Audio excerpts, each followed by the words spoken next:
Alright guys, welcome back to your 16th XHTML and CSS tutorial, and I know what you guys are thinking, so don't even say. All you guys are like, alright Bucky, we are on our 16th XHTML and CSS tutorial, and I don't even know what the heck CSS is yet. All you've been teaching me is XHTML, and that is about to change in this tutorial. Let me tell you that first of all. Second of all, let me explain to you guys the differences between XHTML and CSS. XHTML, as you can see already, is pretty much the basic building blocks for a website. How to add all the main elements to your website, like images, headings, paragraphs, text, links. It's all the core foundation stuff.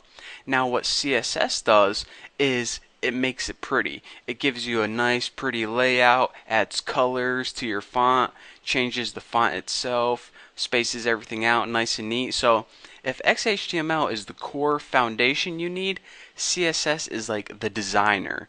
It makes everything pretty, makes everything look real nice. So let's go ahead and let me show you guys how to use this special thing called CSS. I just better throw this in there because I'd feel empty if I didn't. CSS stands for Cascading Style Sheet. Why they named it that, I don't know. They could have named it something a little easier, but that's what it means. So now, how do you use this special magical thing called CSS? Well, you know how we've been working in the body? Let's go ahead and pop up into the head and add some special tags. We need to add two style tags. A style open. Did I accidentally type?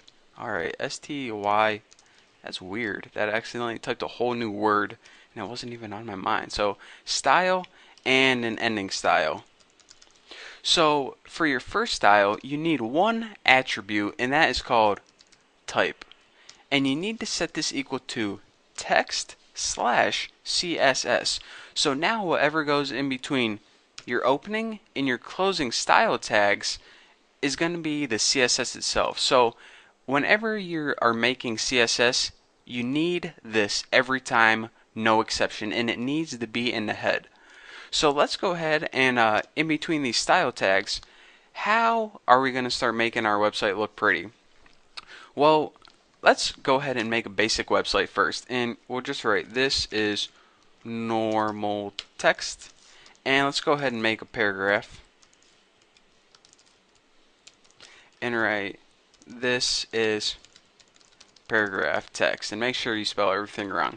So let's go ahead and refresh it and check it out. This is our normal text. This is paragraph text. Pretty dumb and boring. So let's use CSS to spice things up a bit. Say, you know what, we're just going to leave this normal, but for the paragraph, what we want to do to this is maybe we want to turn it blue and change the font because this font is pretty dumb. What is it, like Times New Roman or something? Who uses that anymore?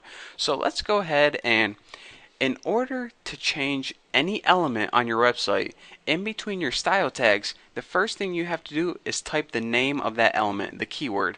And whatever a paragraph is, or let me say this, the element name is whatever is in between the brackets. So a paragraph is P, so go ahead and type P. Now press space, and after that, you need to add these little swivelly curly brackets, whatever they're called. Now we already know we want to do something with P. So in between the curly brackets, you type what you want to change. The first thing you need to do is type what property you want to change. And there's like 1,000 different properties on a paragraph, like any of the color, the text, and you don't have to memorize them all. Usually people just go to a website and there's a big reference table of all the things you can change about it. But for now, I'll give you guys something simple. One of the properties that you can change with the paragraph is its color, the text color. So go ahead and type color and then put a colon. And now, after you have the property listed, you write the value, what you want to change it to. So I know I want to change the color and I want to change it to blue. Now once you're done with everything, go ahead and put a semicolon and you're good to go. So here's how it goes. This is called your selector. What element do you want to change? This color is called the property. What do you want to change about it? And this last thing is called the value.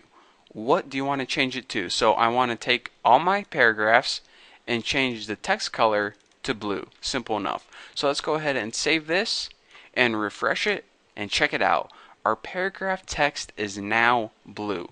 So that is how you can use a really simple style sheet, this whole thing is called a style sheet, to change any element on your website. So you're saying, alright Bucky, that's cool, but what if I want to do a little bit more to the paragraph? What if not only do I want to make the text blue, but maybe I want to change the font as well? So in order to add more than one rule to your element, all you do is this. After your semicolon, you can go ahead and type another property and value. And I'm not expecting you guys to memorize all the properties. I don't even memorize all the properties. But in order to change the font, you need the property name font minus family, and go ahead and add your colon. And as the value, let's just go ahead and change this to something like AR Arial.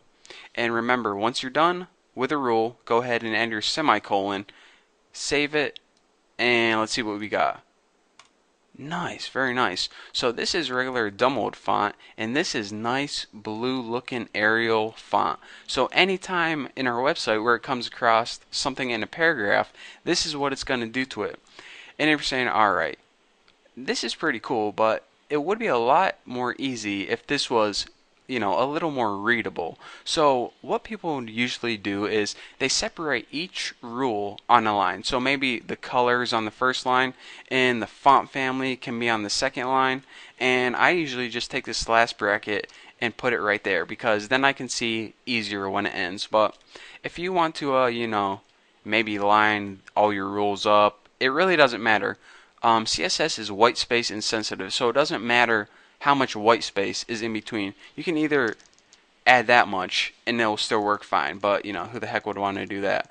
So whatever works for you, whatever makes it readable for you, use it. So anyways, what I want to stress is, in order to use CSS, you first need style tags in your head. You need to make the type text/CSS. And for the style themselves, you need a selector, which is basically which XHTML element do you want to change. You need a property, what do you want to change about it, and a value, what do you want to change it to. So that's the basics of CSS and style sheets. In the next couple tutorials, we're going to be working more with style sheets, and if you don't quite grasp the concept yet, just watch my next tutorials and I promise I'll clear things up for you. Once you've seen this like 3 times, you'll be an expert at it. So anyways, thank you guys for watching. Don't forget to subscribe and don't forget to check out my website. See you later.